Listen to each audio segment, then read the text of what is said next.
Welcome to the Green Goddess podcast, where we explore sacred medicine and the evolution of consciousness. I'm your host, Tara. Our guest today is a dear friend of mine, and she's going to use a pseudonym today, Elizabeth. Elizabeth holds space and facilitates sacred mushroom journeys. They're very, very powerful. And she is an amazing shamanic guide. And really excited to have her on the show today. She's also an elder and someone who has just a great depth of experience. So, welcome to the show, Elizabeth. Thank you. I'm happy to be here. Yes, so I really want to talk about your medicine, which is the mushrooms. I haven't really done any shows on mushrooms yet. So, I would love if you'd like to share with us why you think mushrooms are special. Oh my. They're very special. They're an intelligence that is being given to us to help our evolution, help us become who we can be. It feels really impactful, the work that they're doing with us. In Michael Pollan's book, he talks about how the thing that happens, the How to Change Your Mind, the thing that happens with mushrooms when they take pictures of the brain is it quiets what they call the default mode. And the default mode is the part of you that has already decided who you are, what your personality is, what you like, how you do things, your interpretation of yourself. And that goes quiet, which means literally your whole brain gets to talk to each other. All these parts of you that are in different rooms and compartmentalized, suddenly the floodgates open, and literally you have all these different parts speaking to each other that usually don't have that opportunity. So it really can help you, I want to say reinvent yourself, but it's beyond that. It's not like it's a genuine reinvention. You find out you're not who you thought you were, and that sets you free. Very good. And it's interesting that the mushrooms, a lot of people think maybe came from outer space. Have you heard that theory? Oh, totally. And I totally agree with it. Actually, so I'm going away from mushrooms for just a minute, but in my very first ayahuasca journey, I was shown, I literally was shown the culture that it came from, and it was from a different planet. And they communicated with me, not by speech, but they made me understand that they had seeded the planet with this plant to help us evolve. It was very clear. And this didn't fit in with any preconceived belief I had. I never had even decided whether there were aliens or not in my world. But it was very clear that, and I feel the same way about mushrooms, that they also are being given to us to help us evolve. Yeah, it certainly seems that way. And what I did a meditation ceremony with magic mushrooms several years ago with some friends. We had this Mhm. group where we would sit and meditate with plant medicines. I would get everybody very stoned with cannabis so we could get altered, and then we would just sit and meditate with tinctures of non-psychoactive plant medicines to get to know their personalities and receive messages and visions. It was really cool work. And one day I thought, let's do it with mushrooms. And so we were sitting and meditating with the mushrooms. And what came to me was like they were the mushroom people, whereas like plant spirits are individuals. The mushrooms are like a collective, which of course makes sense if you know how they grow, right? Because the Right. mushrooms themselves are the fruit of a network of Yeah. beings. They Yeah. actually, the thing I was shown in ayahuasca, that ayahuasca comes from a hive planet. It's a planet that is literally more like a hive, like a collective. And it's interesting because I'm not the only person who had that experience. I've heard other people independent of me just talk about having the experience of seeing the planet where ayahuasca came from and sharing that it was a hive planet. So these different civilizations or same civilization. I don't know how it works because I haven't had them specifically tell me what planet they're from. But I feel like when I do journeys with people, I feel the intelligence or the beings like come into the room. They're it's visible. The intelligence is visible. It's pretty amazing. It's really interesting. So I'd really like if you could share with us some of the teachings that you've gotten specifically from mushrooms. Well, one of the things I already mentioned is you're not who you think you are. I frequently get visions of I can see the part that the person thinks that they are. Sometimes that's clearer, but I sometimes get to see people's souls or their essence of who they are. And it's so amazing if as we embody that starseed that we are, or that creation, because it's very different. I can't explain it like, oh, you're like this or like that. It's not words. It's like trying to describe one beautiful star as compared to another beautiful star. Everybody's essence is so beautiful and so perfect. And I feel like even just being able to see that for a person, to witness it for them, helps strengthen the energy bed that they can develop into, because I get to see that. So that's one thing, is we're not who we think we are. And the other thing that I've been shown several times is time is not what we think it is. So my experience of time in my own life has gotten, I call it chewier, richer and chewier. It seems like it's going slower, yet in some ways faster, but not the sense like time is running out or I don't have enough time. I actually found myself saying the other day to myself, I have all the time in the world, which is not the way we're taught to think about time.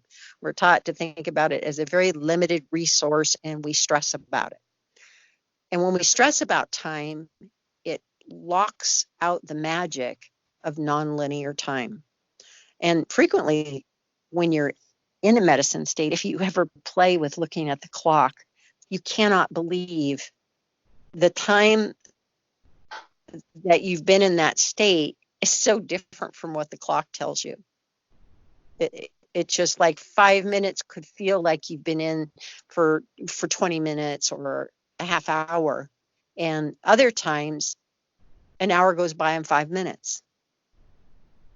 So it's real interesting, this relationship with time. And I've talked to friends who have friends who are having this non-linear experience of time, not necessarily with plant medicine. So I know this is a thing right now that's happening, is people are having different experiences of time. And I love referencing this to the movie Arrival, because there's a beautiful teaching in that movie about time. It's just presented as a story, but you just kind of get the chills of knowing there's something about the movie's message about time that is beyond, just cinematic entertainment. So that's another one, is that about time. And the other one I'm going to say is, it sounds unusual when I say it, there's nothing wrong with you. There's nothing wrong with anybody. What's happening right now is we are waking up out of a consciousness of right and wrong. And this consciousness is supported in so many places that there's something wrong with us. And there's great business models around there's something wrong with you. When all we really have to do is wake up and become embodied and realize, not on a mental level, but viscerally realize our wholeness and that will change everything. It'll change the world that we're living in. As people wake up and this consciousness expands, it is so powerful that it will just automatically dissolve the structures that don't serve the planet and that don't serve life. So those are some of the big messages that I've received in Journey Space. Thank you. Those are really beautiful healing messages. So, do you find that people are coming in feeling that there's something wrong? Is that why you're bringing that up? I think that most people have that concept of themselves, that there's something wrong, that they need to improve in some way, or they need to heal in some way. I prefer looking at it as just knowing that we are whole in a visceral way. When we know that we're whole, the more that message gets down into ourselves, the more whole that we are. In other words, I really think that as this curve of evolution unfurls, that it will remove the foundation for disease. It will remove the foundation for this whole thing where we spend our whole lives trying to fix ourselves instead of just knowing that we're whole, and like finding maybe the plugs that are unplugged from each other inside of ourselves and replugging them in so that we have our circuitry is all on. So that's a very different way to look at it. If your circuitry is on, it just means there's nothing wrong with you. It's just unfolding and connecting your own circuitry so that you can shine. That's a different way of looking at this process than I find that most people are still approaching life with. That's an interesting reframe. What that makes me think of is just something that I learned in an ayahuasca ceremony, which is that as we witness other people, we influence how they show up. And similarly, as we witness ourselves, we influence how we show up. So if we witness others as, so for example, what this came up in, I was in a ceremony and the facilitator, the shaman, was a singer who was like maybe a little newer at it. And I had that, awareness as I was listening. Okay, this is not really a very polished sound, and that's okay. Doesn't matter. That's not what it's about. It's about the words, the meaning of the songs, and the heart of the songs, and that's fine.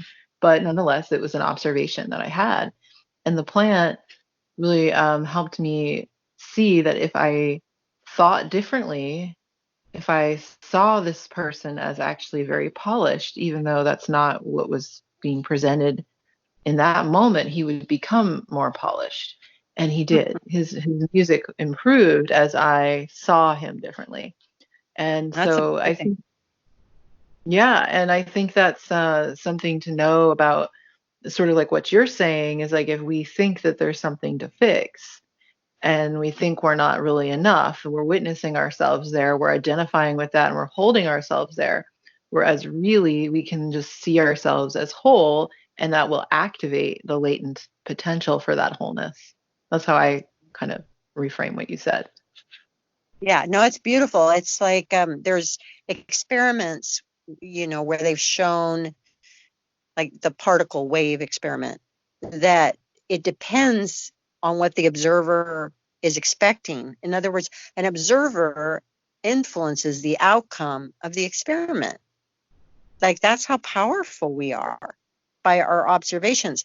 And I do this work and I love this work because it's the only thing that has been the thing that could help me dissolve all the programming I hold.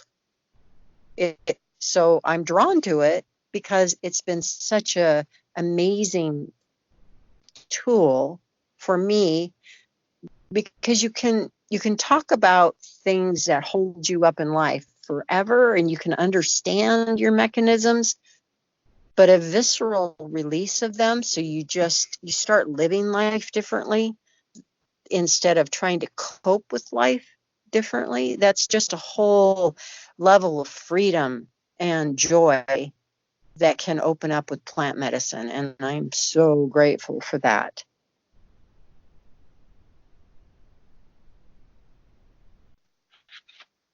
Yes, and something else that's coming to my mind is just like if you'd like to share a little bit about um, the difference in experiencing a mushroom journey when one does it on their own, which I think a lot of people take it on their own or in a more like adventuresome way, I guess, on a whim, that type of thing. It's, as opposed to in a ceremonial context. There's not, like with ayahuasca, nobody that I have talked to, or I should say, very few people that I have spoken to would just take ayahuasca by themselves. But with something like mushrooms, a lot of people do go out in nature, go hiking, take mushrooms. And I think it's a little bit more novel to actually take it in an intentional ceremonial way, even though, like you mentioned, Michael Pollan's book, um, and there's more research now, Johns Hopkins studies about mushrooms and the amazing breakthroughs and insights and shifts people have had around um, people who either were facing death because they had terminal illnesses, or I think, I'm not sure if it was the same university, but there are also mushroom studies around cessation of smoking addictions, which is pretty interesting. So there's an understanding now that there are some mushroom journeys with facilitators, but what you're doing is totally different. You're doing shamanic mushroom ceremony, which I think is really cool and somewhat unique. I mean, certainly not unique in the sense that there's a tradition of that in Mexico, right? There's that's an indigenous medicine, but in outside of those contexts, let's say, more mainstream, it's kind of a unique idea. Mm-hmm. Yes, it is. So the experience that people have, and most of my work up to now has been, excuse me, one-on-one, just because I love the fact that people can not have inhibitions. They can not have to be thinking, oh, my friend is here. What are they going to think if I scream or cry? That additional part of who we form around our relationships with other people is removed. I'm the only person there, and I've established a rapport with the person beforehand, and I'm different because they're not like somebody they related to all the time. Um, so it allows people the freedom to really go in deep. And because of the work it's done with me, I hold space for it to do really amazing things. So people have had truly life altering experiences where they go out and their nervous system is changed. The way that they relate to life is changed. And sometimes there are no words for it, uh, but it actually creates lifestyle changes because it's so deep in the system. You don't even actually know what you got in that moment. You just know something shifted. I've had people describe it like, I don't know what words to put to it, but my cells are different. Like my DNA is different. And I feel like that's what the medicine has done for me. And I know that I hold that space for other people. And because a lot of people had experiences with mushrooms and other hallucinogens, like people of my age, had them when they were teenagers or in their 20s. And sometimes they had what they called a bad trip, and then they never wanted to do hallucinogens again. It was like a phase, they're done. And what was a bad trip, I I realized, was for them just an unsupported experience. They didn't have the support to be able to frame this experience and be able to, and they weren't safe to do that. So it's like it didn't quite get embedded in the right way. So I didn't have that experience. I didn't grow up I didn't take anything until I was in my 50s. So, and the very first time I did have mushrooms, into the journey, I totally had a shamanic experience. It was like amazing to me. So, and then I didn't do it again for quite a while, but that experience made me know that this is not this is not what we think it is. This is amazing. So it's nice that Michael Pollan has written this book, because it helps people who've had experiences that where they're framing as that was a bad thing. It helps them reevaluate and not be so scared and realize there's another way to approach these medicines as intelligences, and intentionally, not as just a game, not just to, hey, I'm going to take some mushrooms and go walk in the woods, which there's nothing wrong with. It's just sometimes people don't realize that there's other things they can do, that the medicine can work inside you in very profound ways if you are in a container that supports that kind of deep work.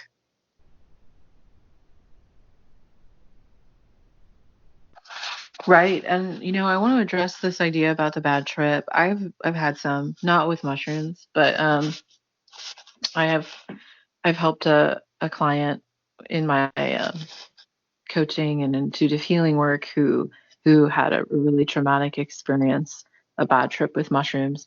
And you know what really I think it is it's when you get caught in your head. You can go into Mm. psychotic delusions.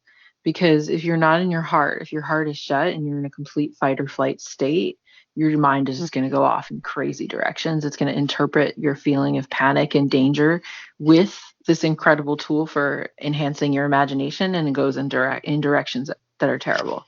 That's how I perceive what a bad trip is, as opposed to a genuinely um, guided, experience from the intelligence of the mushrooms. I think that's a really different thing. It has to do with whether your heart is open or shut. And I find that, we can get into a shut heart very easily, especially if you're the type of person that lives in your head. Uh-huh. So, what's interesting though is that mushrooms I do also find are particularly heart opening. So I would think it would be a little harder with that substance, with that medicine, to have that type of bad trip, but it's happened for sure. Yes. So just a little bit more on that. The other thing that I help people with, because the lesson they always give is whatever comes up, don't fight it. Just and even if your fight comes up, don't fight that. The point is whatever the mushrooms are doing, even if you are having, and this is true with ayahuasca, except ayahuasca is even more intense this way. Whatever it's bringing up, even though it feels so real to you in that moment, because they're shadow medicines. They go into your shadow and they go, oh, you're holding this down here. And it feels like it holds you. Like it's almost like putting your face in the mirror. It's so overwhelming, that experience. But as you're experiencing it, it is leaving. A layer of it is leaving.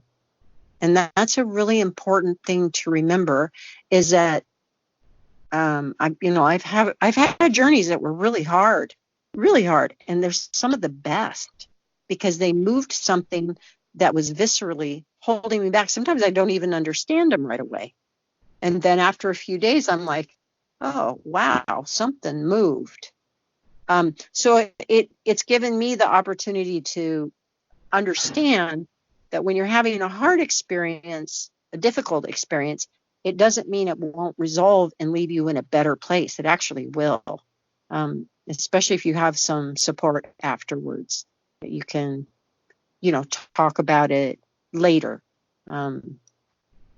Yeah, so that's my take on I'll say that sometimes that's true, and then there really is such a thing as going into your head and kind of having a psychotic experience that's not about healing at all. I've experienced really awful times with ayahuasca where it wasn't a learning nor was it a purging. It was just my ego resisting ayahuasca, resisting an outside force, and then my mind spinning off in really wild directions. And there was no healing taking place in that experience. And I've seen that for others too. And I saw that with this client with the mushrooms. I just think those are different things. But I hear you that the resistance is what worsens it. And I think what I experienced was really what happens when you don't accept your resistance, and when you don't and with my client, when you don't accept your resistance. I think it's being afraid of your fear that makes it spiral like crazy, or being freaked out by what's occurring. So, I mean, I think that's what you're saying is don't freak out about what's occurring, whatever that is. It's that right. tension that we can create psychologically that spins people out. So it's that and also the experience of being extremely vulnerable, I think can, it's the ego. And by ego, it's the false self identity. Right. So I'm going to give you an example. I have a really good friend who absolutely surrendered to the journey, and they basically let themselves go crazy. Crazy. I mean, like street crazy. Like They what? felt safe, like just I don't know how to, describe crazy, but you've seen crazy people on the street, right? I mean, like just very unusual behavior. And she felt like she was going crazy, and she let herself go there. And the beautiful thing is it completely changed her. So that's what I'm saying. When you go into the thing that you're holding a fear that whatever it is, or if you have lived in your head that if the journey takes you into your head, it's also wearing out that place, and it's helping open new pathways for you, even if it feels difficult in the time. So yeah, that's the experience that really stood out, because she had the faith and she had the support to let herself have a mental break while she was doing this experience. And it actually led to her being way saner.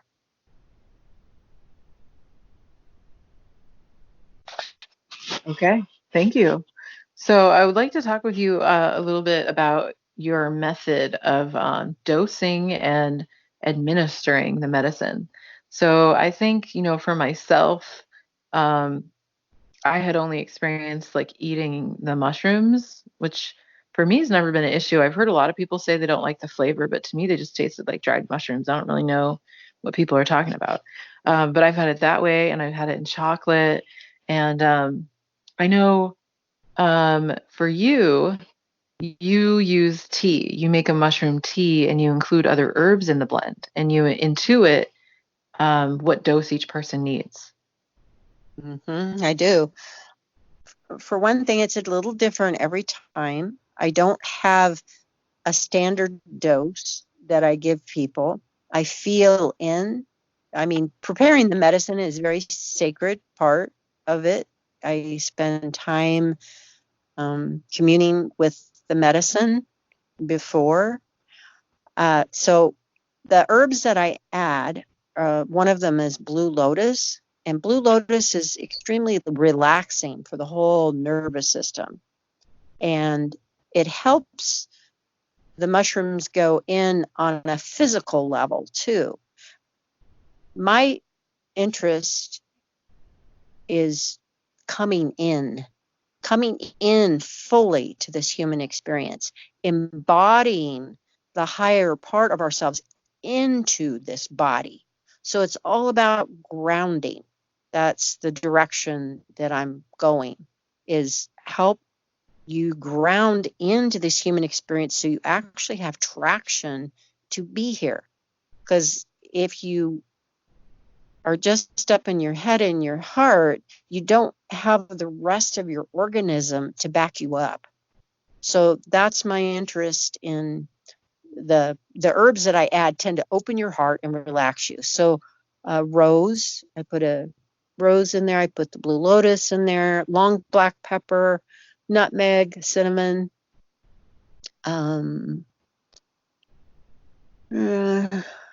Damania, a little tiny bit of mugwort, not much because it's real bitter. Sometimes some bee pollen, just because it feels good in there, and honey. And also, I made a batch the other night and put maple syrup. So sweet from the bee and sweet from the tree.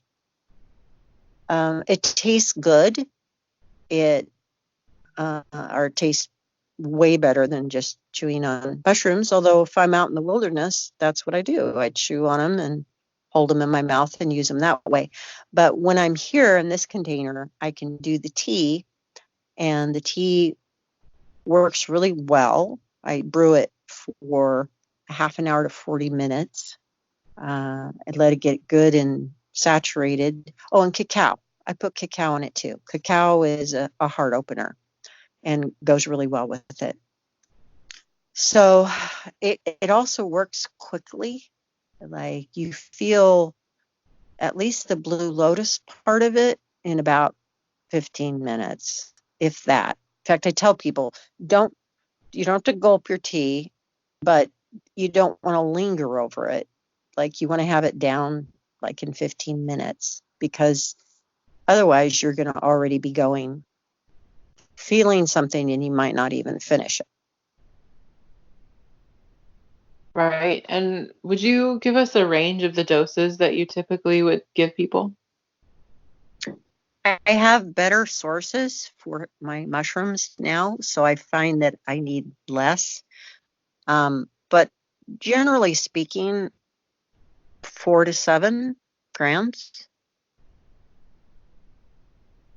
Okay. And is that considered a high dose or a medium dose? What would you say?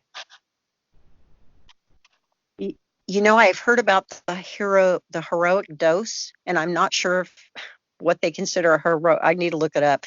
A heroic dose is 4 or 7 grams. I'm not sure, but definitely I'm frequently serving a heroic dose, or it's like it's designed to change your life. So when people come and want to work with me, they really want to change something. They want to reset. And so I need to give them enough to have that reset experience. Okay. Yeah. I actually don't know what the number is that's considered a heroic dose. I'm going to have someone on the podcast. I think I'm going to be interviewing him tomorrow, who's, I think, done over 20 grams at a time, which Yeah, sounds quite might a lot. even know that person. I used to be like more afraid of giving people so much, and then I started running into people who had taken what I considered enormous amounts, and I realized that. And then after hearing different speakers talk about mushrooms, it's extremely hard to overdose on mushrooms.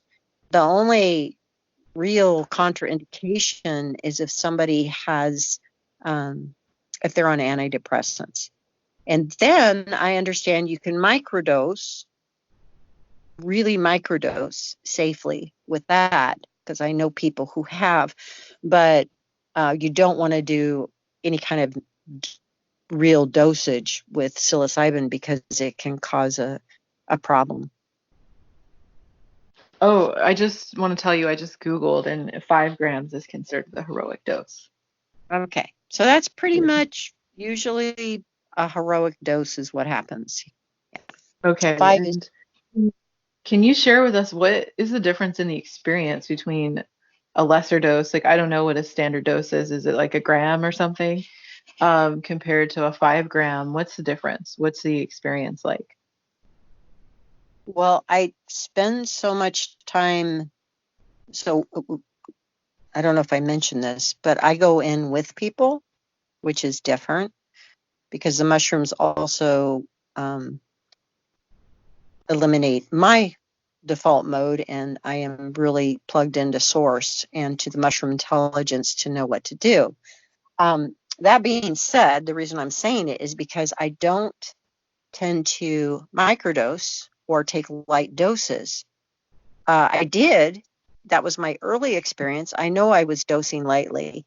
I had great experiences then, but the more profound changes have happened since I've been able to use the more like the heroic doses. But because of the line of work I'm doing, I don't really have any interest in microdosing much because I'm frequently macrodosing. So I'm not the best person on the microdosing thing. I have seen it do amazing things for people, really change their nervous system, and change their approach to life. It's the kind of change where you watch, you do something, and then you look back at yourself and you're like, wow, that's really different. I never would have reacted that way before. Like, that's different. I'm different. You don't, it's not the kind of different where you stop yourself with your mind from doing something. It's the kind of thing where you take yourself by surprise by deconstructing your own identity. Interesting. Would you share some of your experiences? Can you find words to put into for some of your most memorable mushroom experiences, things that inspire you and excite you? Hmm. Well, I just told you the experience of my friend, which was quite amazing. I've had experiences. It's interesting. Some people want to check in more later, and other people don't, and that's fine. Whatever is their level of comfort. But I had somebody that I knew not super deeply, but who came and journeyed. And I am so struck by the actual physical change in that person since that journey. It's really inspiring. Like, their whole face and their whole demeanor, the whole physicality recalibrated. And this is a person who really let themselves go there. I mean, they spoke tongues, and that it was like an astral tongue that they spoke, and they swore, and they emoted, and they really surrendered to the experience. And it's beautiful to watch the change afterwards. I had another friend who came up to Journey from Southern California, and she basically, I guess the best way to describe it, she lost an entity that she was carrying. It startled her so much. She was like, "Oh my God, did you just see that thing that came out of me?" And she had literally felt like she was giving, like, in her womb, she had felt like, just really almost like labor pains. And then that happened, and that's the person who said that they had cellularly changed. Like, they didn't even know how to describe it. And a really difficult and toxic relationship in her business world that she was trying to end, that had just hung on and hung on and hung on. She had no traction with ending it. And finally, like within a couple of weeks after she got home, maybe 3 weeks, it dissolved. And it's been, I don't know, whatever you want to say, it's her whole business is in a healthier place, and her whole persona. She had just gotten stuck in this loop with this person and couldn't get out. So that was amazing and exciting. Yeah, there's some. And then what about for you personally? Are there any visions that really strike you or any mystical experiences that you had that are always going to stick with you? So many. I've had so many mystical experiences. I've had so many experiences of birthing layers of myself. I've had experiences of what I did as a soul coming in. And it's been really important for me because the medicine has enabled me to, the best way I can, like, I came in as a spirit and said, oh, I'm not going to get to be me. There's really no point. I just need to get through this experience. And it's like I left all my stuff up there. So I did, and I closed the door. So the medicine has helped me open the door and receive it back in.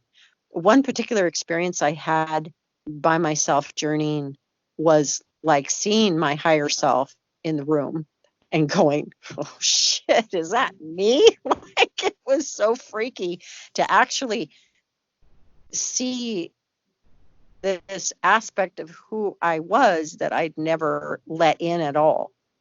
I've had experiences in the wilderness that were amazing, where I have grieved for the world, the collective. I've had experiences where I have birthed my children again, and just really done healing work around my family. I've had experiences where different people come to me. I channel. I have a Native American guide that has come in. So there are so many visions and so many experiences. My life is so layered with this richness of this medicine. It's so, I'm going to say it's not of this world, but it's of the world that's coming in. That's kind of where I live, is in the world that's coming. I feel that for you for sure. Yeah. Something else that's coming to mind is I'm curious if you can describe what it's like to be on the medicine and in the role of facilitator, because we can understand what it's like to some degree to be experiencing this medicine. But then I wonder what your experience is like now that you're taking this medicine and not for your own purpose, not so that you have an experience, but so that you can connect to your client's experience. Well, first of all, I always have an experience. It's vastly altered by the person who's there, but it isn't like I don't have an experience. But I'm very tuned in to the person, and I'm tuned in a different way to what the person might need. And it isn't like a mental thing. Like suddenly the medicine may make me sing or sound in a way. And sometimes it sounds like a song, and sometimes it just sounds like a language I don't understand. It's like opening portals for that soul to come in more. And it varies from person to person. Like, I just tell them this, I can't tell you what I will do. I can tell you possibilities. Sometimes I'm frequently moved to lend some physical support at some point. Could be as simple as putting my back to theirs so that they get support, or it could be a hand on their heart. The thing about me going on the medicine with the person is it just opens up this neural network and this amazing amount of synchronicity inside that I could not have planned it. If my personality was trying to plan, well, this might happen, and then I might do that, and then, oh, I wonder, that would not be the same thing. And I always give people, like, if it's too much, what I'm offering, this is what I feel guided to do. But if you feel like that's too much or you don't want it, tell me to stop. So I just give the person the permission to move me out of the way. Sometimes toward the end of the, journeys have different levels. So you have a going in experience, you have a peak experience, there's several experiences that are being had. It's not just all static. So if you can be fluid with that and allow it to move, different different stages will call forth different responses in me. Yeah. So sometimes there's talking toward the end where you're not in completely, but you're not out for sure. And some of those conversations have been intensely healing for people. Just the things, and I don't, it's not like the whole conversation, the whole time you're having the experience, you're talking. Most of the time you're not. But sometimes that languaging toward the end of it helps integrate it for people. So that makes sense. It's a really cool experience to facilitate. I love facilitating. It's not like I'm not having a very rich experience. It's very, very beautiful to see another person that deeply. What tips would you have for people that maybe are listening that are kind of considering if maybe they would like to facilitate? Go have a lot of experiences and have people hold space for you. And experiment, gently. I would start with people you feel close to, and I'd start small. That's what I did. I started small. Don't jump into the deep end of the pool. Don't freak yourself out, by having experiences that are too much for you and too much for the other person. So that's what I would say. Most, the work is opening up for people to be able to have sessions that are more clinical. And for some people that will serve their purposes.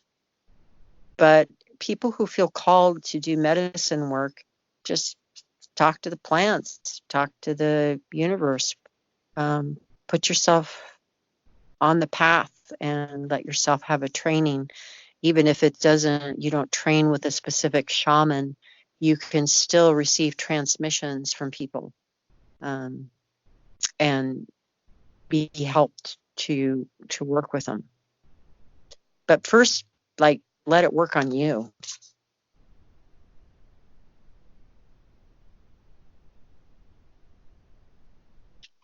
Thank you. That's really solid advice. Makes sense.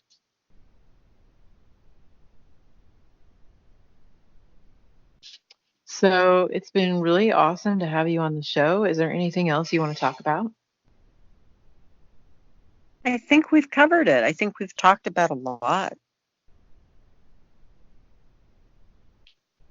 I think I have one last question for you. And that is, what do you think is the value that mushrooms bring that's distinct from the other medicines that are psychedelic and entheogenic?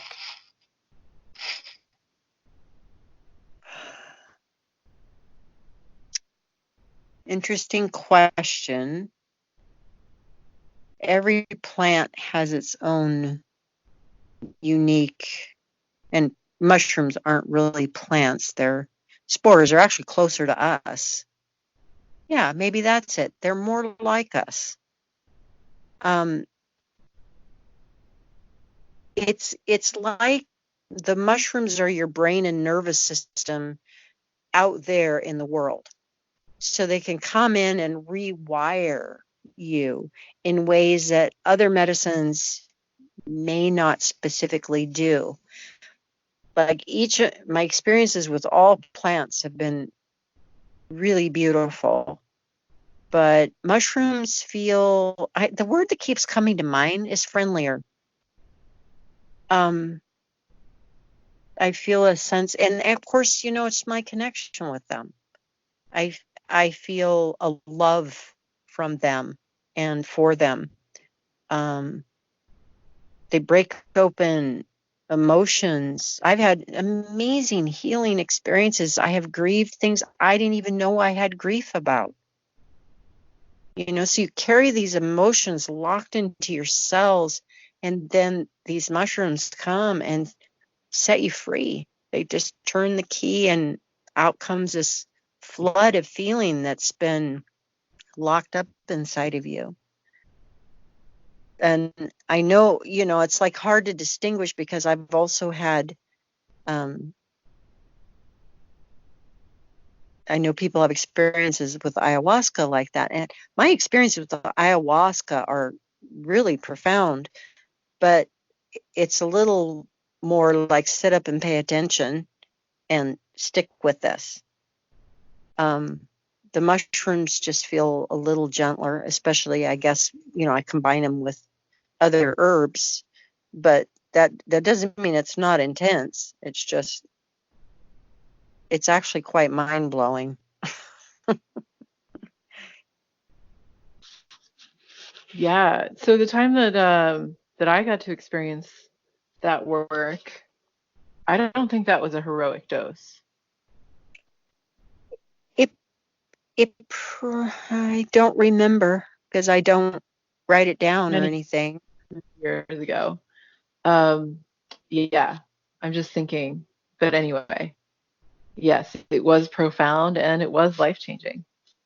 Mm-hmm. Yeah, it might have been just under that dose. I don't remember exactly what it was, but it was whatever I felt guided to do in that moment. It was definitely a paradigm shift for me too. It was, yeah, this work that you're doing is awesome. Thank you for doing it. Thank you for being on the show. Thank you for sharing. And as I like to end every show, may the plants be with you.